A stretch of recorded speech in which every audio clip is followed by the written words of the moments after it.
ആഴ്ചയുടെ 1-ാം ദിവസം അതിരാവിലെ ഇരുട്ടായിരിക്കുമ്പോൾ തന്നെ മഗ്ദലേന മറിയം ശവകുടീരത്തിൻ്റെ സമീപത്തേക്ക് വന്നു. ശവകുടീരത്തിൻ്റെ കല്ല് മാറ്റപ്പെട്ടിരിക്കുന്നതായി അവൾ കണ്ടു.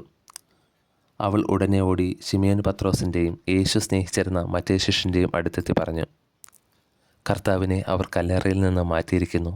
എന്നാൽ അവനെ അവർ എവിടെ വച്ചുവെന്ന് ഞങ്ങൾക്കറിഞ്ഞുകൂടാ. പത്രോസ് ഉടനെ മറ്റേ ശിഷ്യനോട് കൂടെ കല്ലറയുടെ അടുത്തേക്ക് പോയി. അവർ ഇരുവരും ഒരുമിച്ച് ഓടി.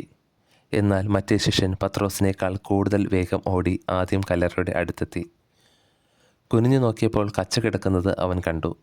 എങ്കിലും അവൻ അകത്ത് പ്രവേശിച്ചില്ല. അവൻ്റെ പിന്നാലെ വന്ന ശിമയോൻ പത്രോസ് കല്ലറയിൽ പ്രവേശിച്ചു.